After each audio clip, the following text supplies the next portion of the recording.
Hi, everyone, and welcome to Tea and Talk with Tammy. Tonight, my message is be kind to others, but always be compassionate to yourself. I always think it's easier to be compassionate to others. It's much harder to be compassionate to ourselves or to show the same compassion to ourselves that we show others. Tonight, I have my cousin Joel with me. Hi, Joel. Hi. Sorry, my phone went off. Let's see. So Joel is from California, and he has worked in shipping and receiving. He is certified drug and alcohol counselor and a hospice grief counselor, which I didn't know that. That's cool. I didn't know you did that. And currently works as a professional in a financial firm and is also a private investigator, which is fascinating to me. That's where everybody's like, ooh. You've been doing that for a while, though. Yeah, it's about 10 years almost. Yeah. Okay, so Joel's going to share a little bit about his life tonight and some challenges that he's faced in life, how he's overcome them, and what he's learned from them. And so, Joel, what would you define a life challenge as? Life challenge defined, it can be different at any stage of life. That's for sure. Before I define that, I wanted to touch on what you were talking about. When you opened, you said being compassionate with others and yourself, right? Right. The first thing that jumped out at me was that just takes constant practice. I can be compassionate with others, and then I get great reward. And when I learn and practice compassion with myself, I also get great reward with that too. So, okay, now going back to the life challenges is what you were asking, right? Yes. How would you define that? I believe I would define them as, doors that have yet to be opened. Challenges are something that can be a goal that hasn't been reached yet, or something that you're striving for. Okay. So, what is your most valuable life challenge that you have learned, that you've had to face, and what did you learn from it? How did you overcome it or work through it? My most valuable life challenge. Mm-hmm. All right, I got to think about it now.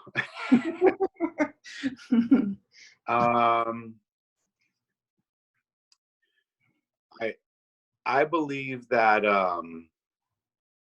learning to cope with loss is my most valuable life challenges, because it's a challenge, not because I mastered it or I got through it or it's something I conquered by far.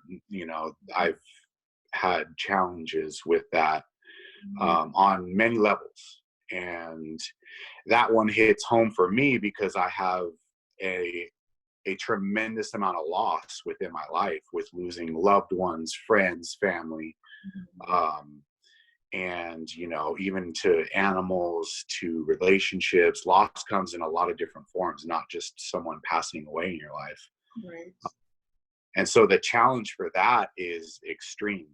It's been extreme in my life. I'm in my 30s. That's what I like to say. I'm not in the 40s yet. So, but in that, yeah, I'm on my way. So in that short amount of time, having to face the challenges of losing people that are close to you, that you love, that you look up to, that you follow, that you seek for guidance, and that are the closest to you in your heart. Of course, the challenge is unbearable at times, and coping with it, living with it, moving on from it, sometimes not moving on and having to grow out of that. That's definitely, probably, I've gotten more value out of that than I could probably speak of with other things. So yeah. Okay. Let's see. So, yeah. You're going to be learning about me a little bit, cousin. Well, I was thinking about your mom. You lost your mom. What age were you when you lost your mom? I can't remember. I was in my late 20s. So it was about 12 years from now. She was 56 years old. And of course, with her, she was very young. It was very hard. I held her hand as, if everyone here doesn't know, but she had cancer. She had multiple types. She was on a respirator, and, we had to make a decision because we wanted her to continue to try to breathe on her own. She couldn't. And she ended up passing away, and I held her hand as she passed. And I was grateful for that. And I was grateful for the years that I was able to have with her, because in my past, I had some troubled times. I've had some good times, and she got to see a lot of good years. So I had a lot of gratitude for those years. And that's why I got into hospice, was because I wanted to come to an understanding within myself as to learning my grief process, like how I'm grieving and what I need. And in the same process, I was able to help other people. And I brought that counseling into the addiction world, where I was working at a rehab. And I brought that to other people for some years. And I volunteered, and I really liked that. I was able to bring that peace and bring that space that was safe for other people to go through their process. And also learn at the same time about myself. And it's a continual, I'm always learning. It's never something that's completed. It's different for everybody. I was just talking to Notori about this, which is my fiance, and she was asking me, and there's no real answer for questions. You can't pretend like but you can definitely hold a space for people when they're ready to go through their grief process. And that kind of takes practice in itself, and learning how to do that, how to hold space for people, because for me, it's a practice. It's a practice. It's not always easy to do that. And yeah. Without the proper training, a lot of people want to just fix it. They just want to fix, yes. And I went through that a lot, where I just thought I could fix everything, and you can't. Right. You can't. Some things you just have to accept the way they are and then learn from them, Yeah. So, going through the list, because I mentioned there's a lot of grief. My godmother passed away of cancer also. My aunt, my uncle, my mom. My best friend passed away of an overdose. Like, these are different types of losses. Right. And at times, there's no words. You don't have words for the experience you're having, for what you're going through, or to even how to move on, to move forward.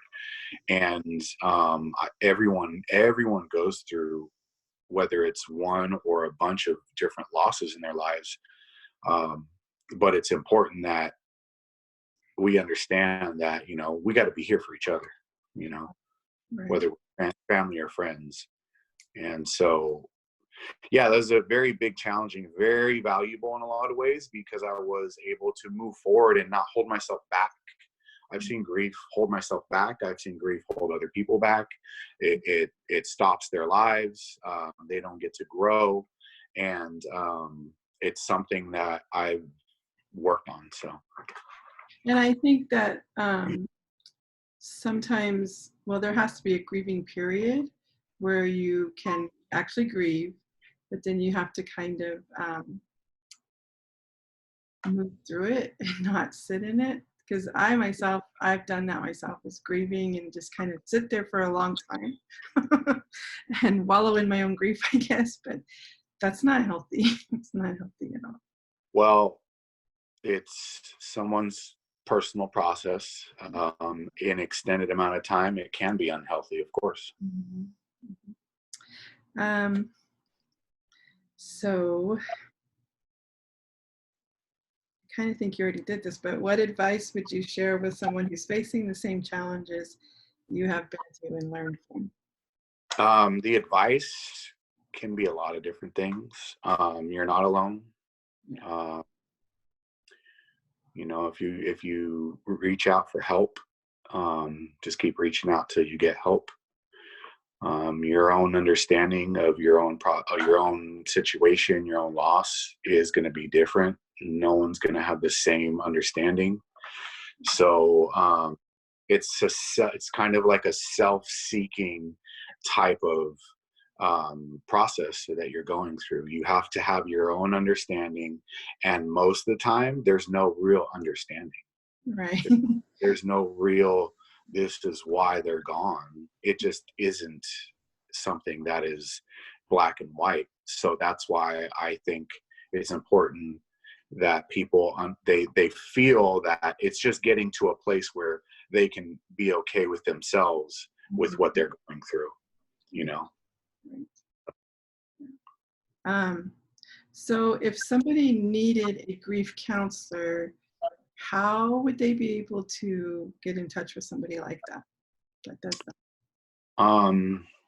Well, anyone can look up hospice in anyone's area, and they don't charge for counseling. I think so. There's group counseling, there's individual counseling.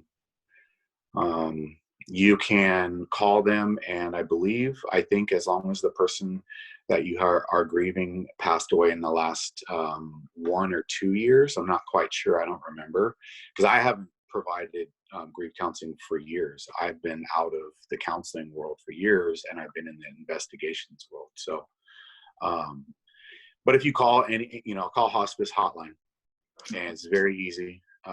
They have hotlines in every area, and you get connected, and there's no fees for meeting with people. Okay, nice. Okay.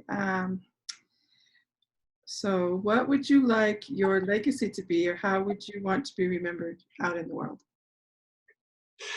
Well, that's a tough question.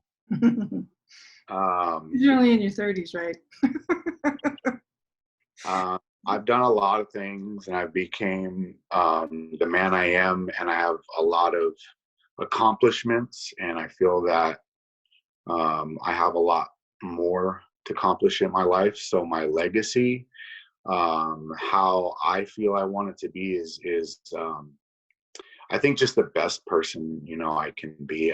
There's things that I've done that to help people that can never be repaid, and I think that's a part of my legacy. And I'm not like seeking acknowledgement or some kind of trophy for things that I've done, and I do them out of heart, helping people. And that's why I'm so passionate about being in the financial world too, is because I get to help families. I get to help families in a lot of different ways, financially, and protecting them, and helping their legacy actually be intact.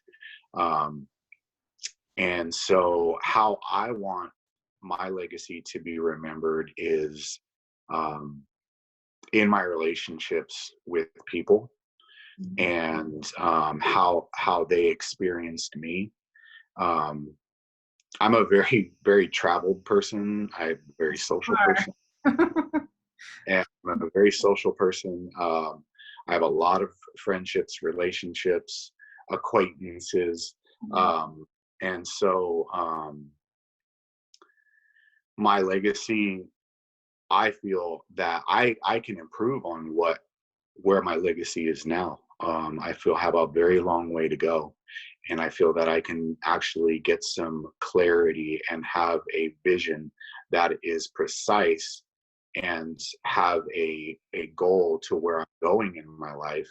And I think that's what I'm working on, right now is my legacy. I want to be um, known for a lot of different things, but most importantly, like a good friend, a good family, a good person. And and I wasn't that for years in my life. I didn't experience that. I was misguided for years, and I've done a lot of growing since those early times.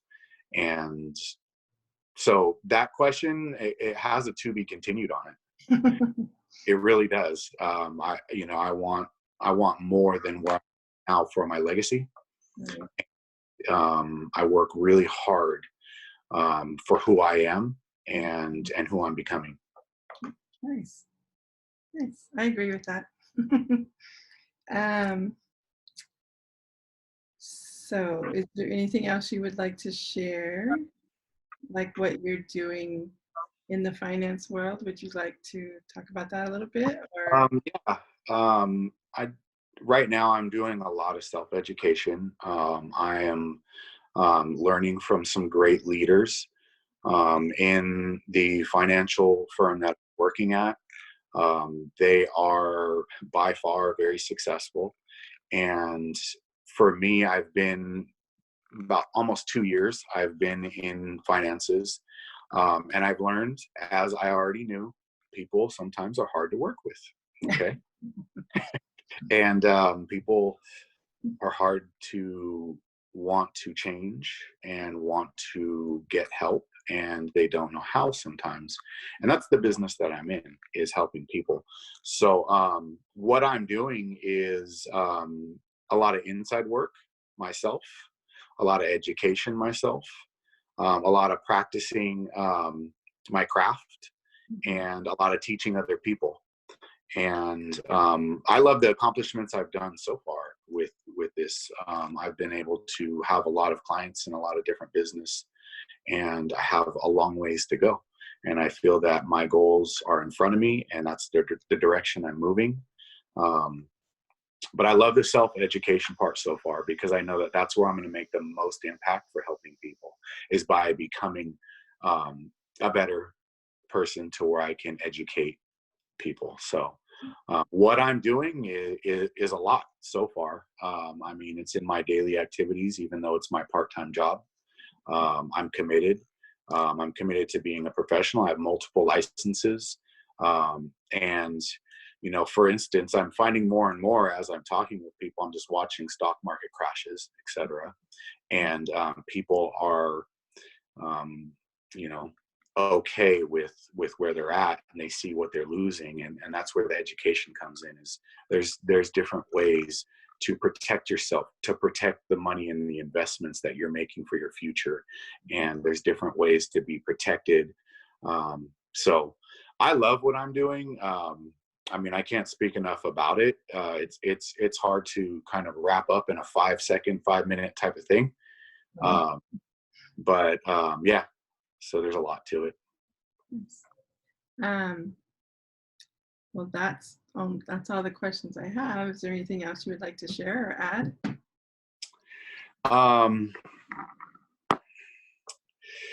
I've wrote some things down, so yeah, there can be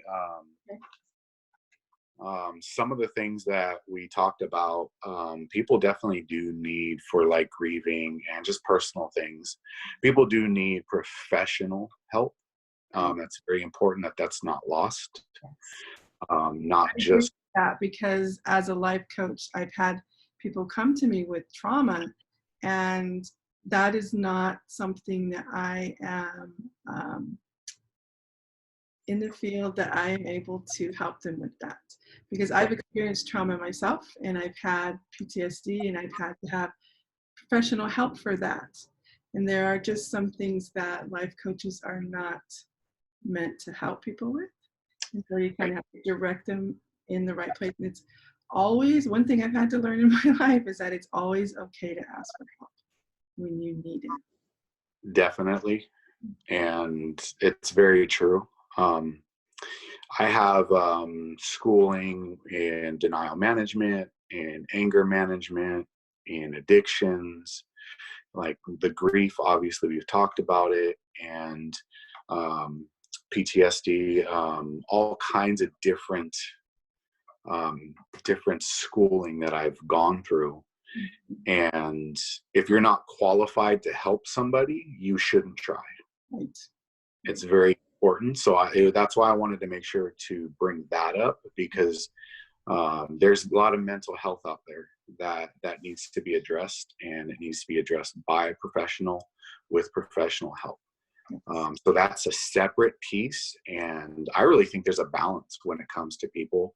Part of the financial company that I'm with, our leadership has what he basically lives by, and it's the 5 F's: finances, fitness, fun, family, and what was the other 5? Okay, what was the other F? Finance, fitness, fun, family, and I can't remember the other. But there's a balance that you need in your life, and with getting help, it's the same type of thing. You need to eat good, you need to sleep good, you need to have good support. I love the saying that the 10 people that you're around, those are the 10 people you're around the most. Those are the people you're becoming. So look at your association. Look at who you're hanging out with, because those are the people you're becoming. And so when you have that awareness, you actually start to drop the old friends, and you start to look for those new people that you want to become. I had someone tell me one time that if you're the smartest person in the room, you're in the wrong room. Room. Yeah. And really, that's very true too. Because if you don't have people that can inspire you and keep you going on an energetic level, like with support and like minds, then you're in the wrong room. Yeah. Well, it's also just important to understand it and then to practice it. Yes. So you can find yourself in the wrong room, but when you don't do anything about it, that's when you're in trouble, because you're settling to being actually the old person you were, or you're not growing. So you're just going to stay the same. Yep. And I've found that in my life too, that people that they just fall off. They just kind of fall away from you because you're just not in that place where it's not that you can't associate with them. I'm just finding that there's some things you just can't talk about with them. Does that make sense? Yeah. Yeah. Well, I was listening to a service that was speaking specifically on this, and some part of what he was saying is these people that we're talking about that you're outgrowing, right? Okay, that are just an old associate of yours. They know you from the old you, so they're not going to have an interaction from the person you're becoming, the person you're growing into, or the person you want to be. And so they know the old you, so they're going to talk to you like it's the old you. Right. This makes me look, I wrote something down, and I'm going to read it. The understanding of who I am and who I'm becoming helps me to not follow the wrong crowd. That was something I wrote down when I was just writing notes, thinking about, having this talk. And I think it's wonderful that you do this. I'm happy that I can finally be on your channel. I know. I asked you, it was at Ethan's wedding, and was that in October? I think that was in October. And you're like, let me think about what I want to say. And so you did, and I'm glad you finally decided to do this with me. Yeah. And it's also part of what I like to do is check my habits. So what are my habits? Okay, so today I had an office day and I was asked to go to work, so I had to drop everything. So all my commitments for self-care, for taking care of my business today were dropped, and I went to work. We had scheduled this meeting. Now, my habits should not be, okay, just because I couldn't make it in time, I shouldn't still be committed. My habits are to follow through. And so that's a huge piece of what I'm practicing, even right now. So I just think it's awesome, and I wouldn't mind doing this again. Oh, I know, because you have a lot of wisdom to share. You have a lot of wisdom to share, Yep. and so do I. That's just why I created this channel, and that's why I created it, because I wanted people to be able to do this, because I think it's important that we share the stuff that we've learned in life, so that the generation behind us, or even your neighbor who's going through this, gets what they need to hear from it. And I believe that these videos will reach the people that they're meant to reach. And even if that's just one person, that's all that matters. And when we were talking about legacy, I think that people's legacy can actually be something that helps somebody now, or it could be something that helps somebody in 20 years. I mean, there could be somebody that's being born right now that in 20 years, they're going to need this information, and they're going to be led to it. And that is one reason why I created this, because I know that there are so many people that need this. They need this. And I know a lot of people who can share. They're just a little intimidated about being on camera and being on YouTube. Right. So, but the more I do it, the more people that are coming around, and they're like, okay, I'll give it a try. But it's been fun, and I'm excited to see how many more people that are going to do this. And I would love to have you back on, because I do think you have a lot of wisdom with a lot of the things that you've gone through in your life, and you haven't even covered some of them. So. Yeah, I can go. I'd like to talk about success too. I think that's a huge topic. I've had both unsuccessful times and very successful times in my life, and I just think it's huge, because the things I've been able to accomplish as a person at points in my life I never thought I would be able to accomplish. And I think that there's so much hope in spreading messages like that to people, that it has to be put out there. So that's a setup for another interview. Got it. So let me just ask you one more question. So Okay. traveling, because you have been to a lot of countries, and of all the places that you've been to, what was your favorite place? So I haven't been to a lot of countries, but I travel a lot. Okay. Okay. How many I've been, countries have you been to? More than well, me? I don't consider layovers being in a country. Okay. So I won't mention English, but I've been to Indonesia. Okay.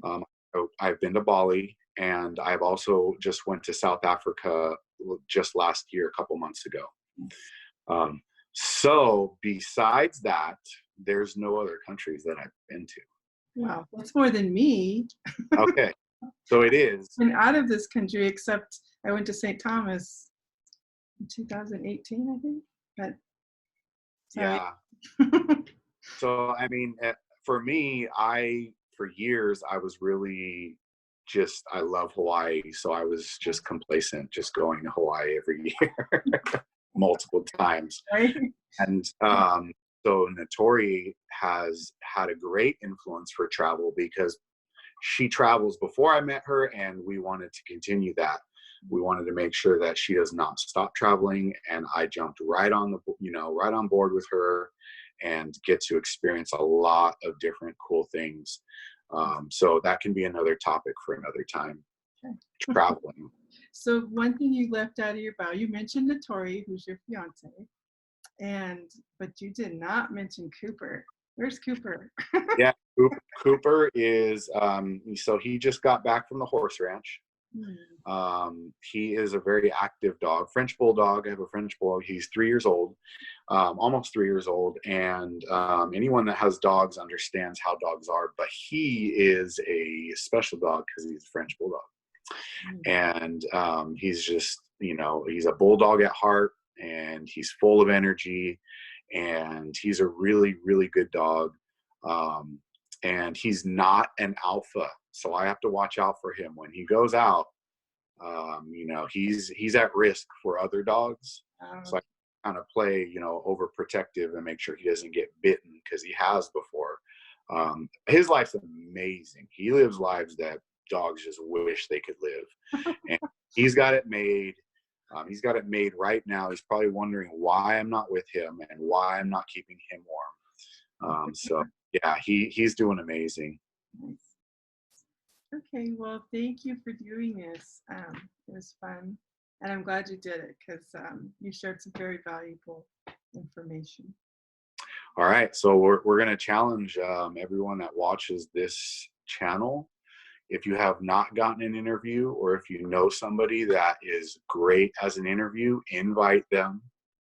Let's see if we can get some new faces on here. This is something we have to do, and it works with challenges. So when someone steps up and takes this challenge on, and they do it, or they find somebody, let's go ahead and give them, their kudos, their good job for doing that. Yes, awesome. Thank you. Thank you for saying. Yep. And I'm going to leave my information in the description below this video. Do you want me to share anything about your information? Or do you want to?